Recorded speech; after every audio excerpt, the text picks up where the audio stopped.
عمل کا ہو جذبہ عطا یا الہی، گناہوں سے مجھ کو بچایا الہی، گناہوں سے مجھ کو بچایا الہی۔ حضرت کیا خط بنانا جائز ہے؟ خط تو لکھا جاتا ہے، بنایا کہاں جاتا ہے؟ کس نے؟ آپ نے پوچھا؟ ارے آپ کا تو ابھی آیا ہی کچھ نہیں ہے۔ خط بنانا جائز ہے جبکہ جو حد شرع، جو داڑھی کی حد ہے، اس سے تجاوز نہ کرتا ہوں۔ تو حضرت صاحب یہ آفیسز میں زیادہ تر ایسا ہوتا ہے کہ کرسچن اور مسلمان ایک ساتھ کھا رہے ہوتے ہیں، کبھی کرسچن مسلمان کی پلیٹ میں ہاتھ ڈالا ہے، کبھی مسلمان کرسچن کی پلیٹ میں ہاتھ ڈالا ہے، تو یہ کیسا ہے؟ مناسب نہیں ہے، نہیں ہونا چاہیے۔ مسلمان کو تو اس کے پلیٹ میں ہاتھ ڈالنے نہیں چاہیے، پتہ نہیں کہ وہ کیا کھا رہا ہے، سیدھی سی بات یہ ہے۔ صاحب صاحب یہ سوشل میڈیا آج کل عام ہے، سافٹ ویئر آ رہے ہیں آج کل، واٹس ایپ، فیس بک، وی چیٹ وغیرہ، کون سا بہتر ہے ہمارے لیے، کون سا یوز کریں؟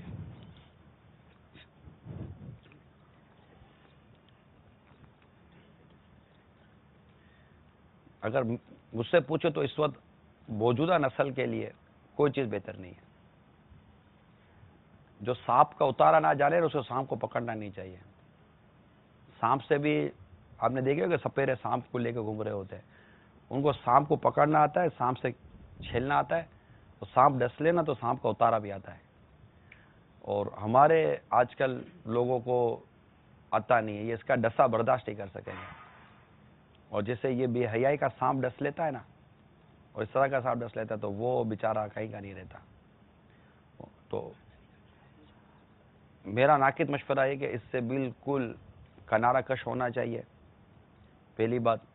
اور اگر نہیں ہو سکتے کنارہ کش بالکل، تو کم از کم اتنا استعمال کریں جس سے آپ کی دنیا اور آخرت کا فائدہ ہے، بس اس کے قدم آگے نہ بڑھائیں۔ کہ یہ جو، کیونکہ یہ نا فتنوں کا دور ہے، فتنوں کے دور میں سرکار صلی اللہ تعالی علیہ وسلم کی ایک حدیث پاک کا مجھے خلاصہ یاد ہے کہ فتنوں کے دور میں سرکار صلی اللہ علیہ وآلہ وسلم نے ارشاد فرمایا فتنے کے دور کے لیے کہ بیٹھا ہوا چلنے والے سے بہتر ہوگا، چلنے والا دوڑنے والے سے بہتر ہوگا۔ اس کا مطلب یہ ہوتا ہے، جس کا خلاصہ یہ ہے کہ جو بالکل ان فتنوں کی طرف دیکھے گا ہی نہیں، جائے گا ہی نہیں، یہ بہتر ہے۔ اس سے یہ زیادہ فائدے میں، اس سے کم، اس کے علاوہ جو دوسرا ہوگا نا، جو فتنوں کی طرف چل رہا ہوگا، یہ وہ ہوگا کہ تھوڑی تھوڑی نو معلومات لیتا رہتا ہے، تو یہ فتنوں میں پڑنا ہے کہ اس کے صورتیں ہیں۔ اور تیسرا وہ جو دوڑ رہا ہے، تو یہ وہ جو فتنوں میں پڑ گیا تو یہ گیا۔ تو کہتے ہیں نا کہ یار تم بھی یہ جیسے کہ زمانے کے ساتھ چلنا پڑتا ہے، دنیا کے ساتھ چلنا پڑتا ہے۔ بیٹا اس وقت دنیا اور زمانہ چل کہاں رہا ہے، یہ پہلے یہ بتا دیں۔ اپنے اس کو انگلی دے دیں گے کہ چل دنیا زمانہ چلا تو میرے کو، میں تیرے ساتھ چلنا چاہتا ہوں۔ اب آپ بتائیے دنیا اور زمانہ آپ کو کہاں لے کے جائے گا؟ تقریباً برائی اور بے حیائی کی طرف لے جائے گا، تقریباً۔ تو ایسے کو انگلی پکڑانے کا کیا فائدہ جو ہمیں ہمارے راستے سے ہٹاتا ہو؟ اگر اچھی نیت کر لے اس میں یوز کرنے میں، مثلا جیسے کہ اگر واٹس ایپ یوز کر رہا ہوں تو میں ویڈیو شیئر کروں گا آگے، اور ہے نا کسی کو نیکی کی دعوت دوں گا ویڈیو کے ذریعے۔ میں نے کیا عرض کیا بیٹا کہ آپ دیکھ لیجئے کہ دنیا اور آخرت کے فائدے والا کام ہو رہا ہے، ٹھیک ہے۔ اب دوسری بات یہ کہ کیا ہمیں ہماری نفس پر قابو ہے؟ جب ہمارا ایک نوجوان یا کوئی بھی ایک ایسا شخص اکیلا ہوتا ہے تو کیا وہ گناہ سے بچ رہا ہے؟ یعنی خود کو دھوکہ دینا کہ نہیں میں تو بچ سکتا ہوں۔ اب جو مطلب کہ میں بولوں سگریٹ چھوڑ تو سگریٹ چھوڑنے کی طاقت نہیں، پان چھوڑ دو پان چھوڑنے کی طاقت نہیں، فلاں چیز چھوڑ دو فلاں چیز چھوڑنے کی طاقت نہیں۔ اس بیچارے کو اپنی نفس کو منانے اور اپنے نفس کو قابو کرنے کی طاقت ہی نہیں ہے، وہ گناہوں جیسی نحوست سے خود کو بچانے میں کامیاب کیسے ہو، جبکہ شیطان بھی اس کے ساتھ اس عادت میں مبتلا کرنے کے لیے لگا ہوا ہے۔ تو اب یہ نا آپ ہو، میں ہوں، ہم جو بھی ہے، یا مدنی چینل پر ہمارے اسلامی بھائی اسلامی بہنیں جو بھی ہے، سب غور کر لیں کہ خود کو دھوکہ دینا کہ آپ نے 100 کام کیے، 100 کام میں سے کتنے کام ناجائز کیے، یہ دیکھ لیجئے. آپ بولو گے میں نے نیک کام بھی، تو بھئی یہ کام آپ کو ناجائز کام کی طرف بھی تو لے کے جا رہا ہے. وہ جو نیک کام کیے نہ پر فرض تھا نہ واجب تھا، نیک کام تھا، لیکن اس ایک نیک کام کے لیے آپ نے ایک آلہ لیا جو آپ کو ناجائز اور حرام کاموں کی طرف بھی لے کے جا رہا ہے. نقصان ہے یا نہیں ہے؟ آپ فوٹو شیئر نہیں کرتے، مثال کے طور پر آپ مووی کو ایسے شیئر نہیں کرتے، آپ کوئی نکی کی دعوت شیئر نہیں کرتے، بیچتے نہیں ہیں، گناہ گار ہیں.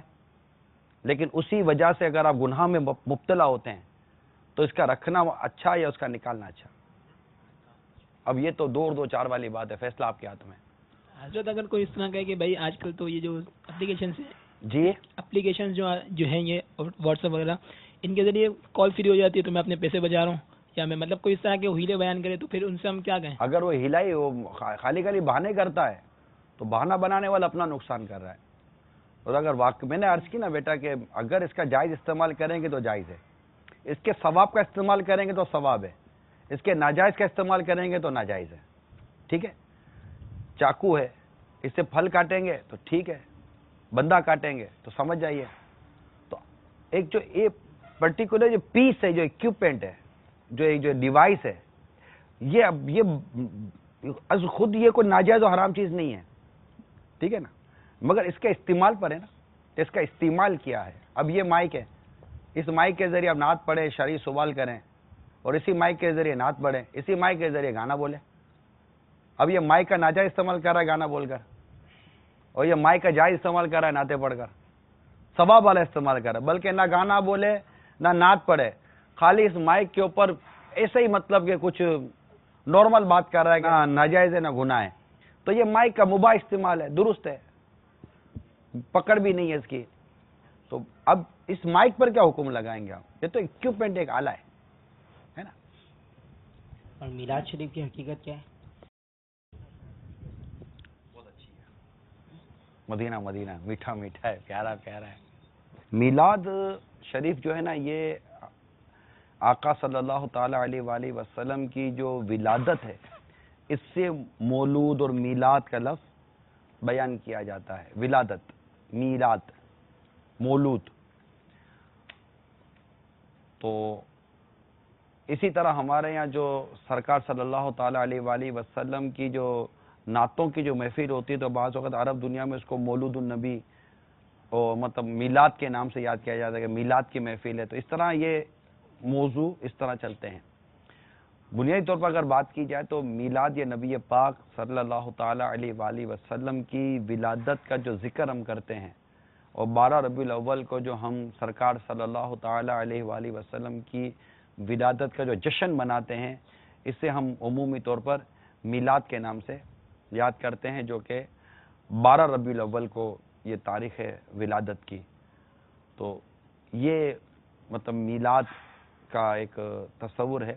اس کی حقیقت اور اہمیت تو کیا کہنے کہ سرکار صلی اللہ تعالی علیہ وآلہ وسلم کی ولادت کا جشن منانا یقیناً یہ سعادت کی بات ہے. اور اللہ تعالیٰ نے خود نعمتوں کا چرچا کرنے کا ہمیں ارشاد فرمایا ہے، اور خوشی منانے کا جب اللہ تعالیٰ کی طرف سے کوئی نعمت نصیب ہو تو اس پر خوشیاں منانی چاہیے. تو قرآن مجید میں نعمتوں پر خوشی منانا، نعمتوں کا چرچا کرنا، نعمتوں کا شکر ادا کرنا، ان سب کے ارشادات قرآن پاک میں موجود ہیں. اور پھر سرکار صلی اللہ تعالی علیہ وآلہ وسلم خود پیر شریف کو روزہ رکھ کر اپنا یوم ولادت منایا کرتے تھے. تو اسی طرح ابو لہب نے سرکار صلی اللہ تعالی علیہ وسلم کی ولادت کی خبر سن کر جس انگلی کے اشارے سے لونڈی کو آزاد کیا، تو وہ تو بدبخت کافر ہے ابو لہب. تو قرآن مجید کی آیتیں موجود ہیں، پوری سورت موجود ہے، تو یہ تو جہنمی ہے. لیکن آقا صلی اللہ تعالی علیہ وسلم کی ولادت کی خبر سن کر اس نے جس انگلی سے اپنی لونڈی کو آزاد کیا، اس انگلی سے اسے آج بھی پانی دیا جاتا ہے. تو اس پر ہمارے بزرگوں نے لکھا ہے کہ حالانکہ ابو لہب نے रसूलुल्लाह सल्लल्लाहु अलैहि वसल्लम की विलादत की खुशी नहीं मनाई थी। अबू लहब ने तो अपने भतीजे की विलादत की खुशी मनाई थी। तो भतीजे की खुशी की विलादत मनाने पर एक काफिर को मरने के बाद, जबकि वो जहन्नम ही में है, वो जहन्नम में ही रहेगा, इसके लिए कोई मगफरत और बख्शिश की सूरत नहीं है, लेकिन उस शख्स को भी विलादत की खुशी मनाने पर ये नसीब हो रहा है। तो जो मुसलमान अल्लाह के हबीब और अपने नबी और रसूल करीम सल्लल्लाहु अलैहि वसल्लम की विलादत की खुशी मनाए, इसको कितनी बरकत और रहमत नसीब होंगी। तो अल्हम्दुलिल्लाह इसमें कुरान मजीद की तिलावत होती है, आशिकान रसूल रोज़ा रखते हैं, नातें पढ़ी जाती हैं, दुआएं की जाती हैं, और सदियों से सरकार सल्लल्लाहु अलैहि वसल्लम की विलादत का जश्न, मीलाद का जश्न मनाया जाता है। हर दौर में खुशियां मनाने के अपने अपने अंदाज होते हैं। अब जो अंदाज शरीयत से टकराता नहीं है, जायज़ तरीके से किया जाए, अल्लाह की रज़ा के लिए किया जाए, मदीना, इस पर अल्हम्दुलिल्लाह बहुत ज़बरदस्त तफसील और बहुत ज़बरदस्त मदनी फूल हमारे अमीर सुन्नत अपने मदनी मुज़ाकर में बयान करते हैं। आइए आपकी दिलचस्पी के लिए भी, इल्म में इजाफे के लिए भी अमीर सुन्नत का मीलाद मुबारक पर, मौलूद मुबारक पर मदनी फूलों का गुलदस्ता भी देख लेते हैं। सल्लु अलल हबीब सल्लल्लाहु तआला अलैहि। आला हज़रत इमाम अहले सुन्नत इमाम अहमद रज़ा ख़ान अलैहि रहमतुर रहमान जो मीलाद शरीफ मनाने वालों के इमाम हैं, तो इस हवाले से एक बात ये अवाम में करते हैं कि आला हज़रत ने अपने रिसाले के अंदर नुत्कुल हिलाल जो फतावा रज़विया की 26वीं जिल्द के अंदर है, उसमें नबी करीम सल्लल्लाहु अलैहि वसल्लम की विलादत का दिन जो तारीख़ है वो 8 तारीख जिक्र की है। तो और जो नबी करीम सल्लल्लाहु अलैहि वसल्लम के दुनिया से पर्दा फरमाने की तारीख़ है वो 12 जिक्र की है। तो अब ये कहते हैं कि आपके आला हज़रत तो ये जिक्र करते हैं कि 8 तारीख विलादत की तारीख़ है और आप जो है वो खुशियाँ मनाते हैं 12 तारीख़ को, हालांकि वो तो ज़ाहिरी पर्दे की तारीख़ है। तो इस हवाले से कुछ रहनुमाई फरमा दें कि क्या आला हज़रत ने वाकई ऐसा फरमाया है, और अगर ऐसा हो भी तो क्या 12 रबीउल अव्वल के दिन जो है वो खुशियाँ नहीं मनाई जा सकती? चलो आला हज़रत को इस हवाले से मान लिया ना कि 8 तारीख को बताते हो, तो उसको चाहिए कि वो 8 तारीख को जश्न विलादत मनाए। मनाओ तो सही यार, 8 ही को मनाओ तो सही। अब ना मनानी है ना मनाने देनी है, खाली मिसगाइड कर रहा है लोगों को। तो सरकार आला हज़रत ने क्या लिखा है, अब ये फतवा रज़विया ही बताएगा हमको, जिसका हवाला दिया जाता है। तो इसके बारे में इरशाद फरमाते हैं कि आपकी विलादत के ताल्लुक से 7 कौल है, 2, 8, 10, 12, 17, 18, 22, मगर अशहरो अक्सरो माखोदो मोतबर 12वीं है। अक्सर किताबों से यही मिलता है, अक्सर उलमा यही फरमाते आ रहे गए, और काबिल एतबार ज्यादा यही है 12वीं। फिर मजीद फरमाते हैं मक्का मुअज़्ज़मा में हमेशा इसी तारीख यानी 12वीं तारीख मकाने मौलिद अक़दस यानी जाए विलादत की जियारत करते हैं, जैसा कि मवाहिबुल लदुन्निया और मदारिजुन नबुव्वा में है, और खास उस मकान जन्नत निशान में उसी तारीख मजलिस मिलाद मुक़द्दस होती है। तो आला हजरत के दौर में वहाँ होती होगी ना, जब भी लिखा है इन्होंने कि जाए विलादत पर 12 तारीख को जश्न विलादत मनाया जाता है। मजीद फरमाते अल्लामा कस्तलानी, फाजिल ज़रक़ानी क़ुद्दस सिर्रहु नूरानी, इन्हें दोनों बुजुर्गों का हवाला दे रहे। मशहूर यह है कि हुजूर अनवर सल्लल्लाहु तआला अलैहि वसल्लम 12 रबीउल अव्वल बरोज पीर पैदा हुए। अभी आला हज़रत के नजदीक 8 है, ये जो कहता है वो अपना हुक्म तलाश कर ले, खयानत है या नहीं। तो इस तरह को अगर चाहता है कि जश्न विलादत के डंके मद्दम पड़ जाएंगे, तो ऐसा नहीं है। हमने तो जब से होश संभाला, सच्ची बात है, हर साल जश्न विलादत की धूम बढ़ती जा रही है। अब ये भी इरशाद फरमा दीजिए कि सरकार सल्लल्लाहु ताला अलैहि वसल्लम का विसाल मुबारक ये भी तो रबी नूर शरीफ में ही हुआ है, तो क्या आप खुशी करेंगे या क्या करेंगे? आला हज़रत फरमाते हैं कि हरमैन तैयबैन, मिस्र, मुल्क शाम और दीगर इस्लामी ममालिक और हिंदुस्तान में मुसलमान जो है वो 12 रबीउल अव्वल ही को ईद मिलाद नबी मना रहे हैं। चुनाचे इस पर अमल किया जाए। रोजे विलादत शरीफ अगर 8 या बफर्ज गलत 9 या कोई तारीख हो, जब भी 12 को ईद मिलाद करने से कौन सी मुमानअत है? अब वो किसी साइल के एतराज का चूंकि जवाब दे रहे, चुनाच आगे फरमा रहे, वो वजह के उस शख्स ने बयान की खुद जहालत है। अगर मशहूर का एतबार करता है तो विलादत शरीफ और वफात शरीफ दोनों की तारीख 12 है।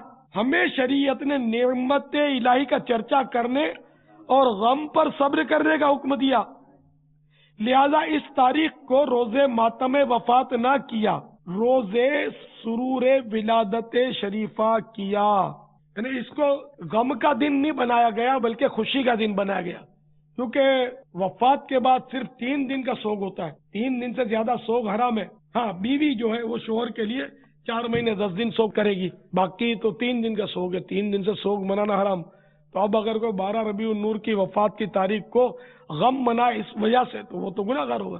तो इसलिए हमें नेमत का चर्चा करने का हुक्म दिया, और जिस तारीख को भी नेमत का चर्चा करे जायज है, लेकिन 12 करोड़ मुसलमानों में ये मुरव्वज है और मशहूर तारीख भी यही है, तामुल मुस्लिमीन भी है, लेकिन अमल है मुसलमानों का। तो इसलिए इसी पर अमल किया जाए और लोगों में खामखा कंफ्यूजन पैदा करके उनको दीन से दूर ना किया जाए। मुस्नद इमाम अहमद जिल्द अव्वल सफ़ा 279, हज़रत सैयदना अब्दुल्ला इब्न मसऊद रदी अल्लाह तआला अन्हु का इरशाद, जो मशहूर सहाबी है, वमा रआहुल मुस्लिमून हसनन फहुवा इंदल्लाहि हसन। इसका तर्जमा है, और जिस शय को मुसलमान अच्छा समझे वो अल्लाह के यहाँ भी अच्छी होती है। तो यहाँ मुसलमान से मुराद अहले इल्म व तक़वा। तो अल्हम्दुलिल्लाह अहले इल्म व तक़वा ये जश्न विलादत के मौजूदा अंदाज को बिल्कुल अच्छा समझते हैं, करते हैं, वे हिस्सा लेते हैं। अलबत्ता बाद चीज़ें जो इसमें अब गलत राइज होने लगी हैं उसका मैंने काफ़ी रद्द भी किया और अब भी करता हूँ कि जो इन्होंने मतलब बाज़ों ने म्यूज़िक शामिल कर दिया है, ये सुना मैंने, देखा नहीं, ये भंगड़ा डाल रहे हैं, खुदा बेहतर है मैंने नहीं देखा, ये सब गलत करते हैं, हमको बदनाम करते हैं। हम कौन से जुलूस के कायल हैं? जुलूस मिलाद नज़्म ज़ब्त के साथ हो और नातें पड़ी जा रही हैं, नारे भी लगे, लेकिन अब इतने नारे ना लगे कि मतलब लोग थक जाए जवाब दे देकर। नाते हो, फिर मौके की मुनासिबत से चंद नारे भी लग जाए, फिर नाते पड़ी जाए, और ज़ै नसीब जो शोरका जिनके लिए बंद पड़े तो अच्छा है कि बावुज़ू हों, जितना हो सके निगाहें नीची रखें और खुशू और खुजू के साथ सरकार सल्लल्लाहु तआला अलैहि वसल्लम का हसीन तस्वुर जमाने की कोशिश करें, और इस तरह मतलब जुलूस मिलाद में हेबत के साथ, अजमत के साथ और वक़ार के साथ शिरकत करें। मैं अब ये पसंद करता हूँ कि जुलूस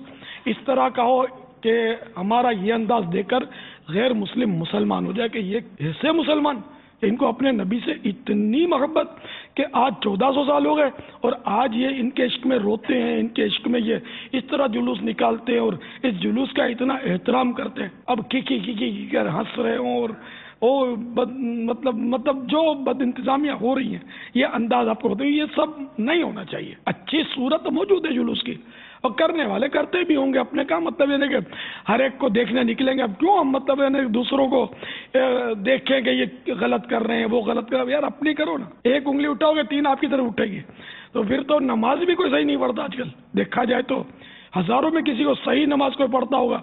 अब ये थोड़ी बोल देंगे मस्जिदों में ताले लगाओ कि यार अब नमाज किसी को आती नहीं है, जाओ छुट्टी करो, नऊज़ु बिल्लाह, ये तो नहीं हो सकता ना। हम सिखाएंगे नमाज। तो इस तरह जुलूस मिलाद में भी लोग ठीक है बद इंतजामियाँ करते हैं, बेअदबियाँ करते हैं, अपने सिखाएंगे इनको, जो करते हैं उनको और सिखाते हैं। जुलूस को तो बंद नहीं कर देते ना, नहीं कर सकते ना। आपके नाक पर मक्खी बैठी हो, कोई उठकर कह देगा मियाँ अब तो मक्खी बार बार उठ के बैठती जाती नहीं है, काट तेरी नाक, क्या ख्याल है? नाक काटोगे? मक्खी उड़ाने की कोई तरकीब करोगे कि यार अब ना बैठे आइंदा? तो हम भी मक्खियाँ उड़ा रहे हैं, आके बैठ जाती है, क्या करें? फिर उड़ाते हैं, उड़ाते रहेंगे। जब भी जुलूस मिलाद नज़्म ज़ब्त के साथ, रिक्कत और सोच के साथ, अदब आदाब के साथ निकलेगा, देखने वाले का दिल मोह लेगा।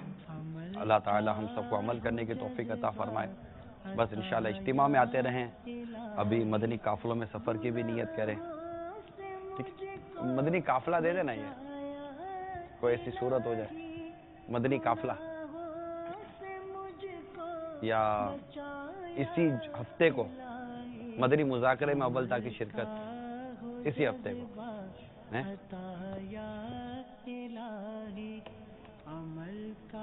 ہفتے کو مدینہ عشاء یہیں فیضان مدینہ میں.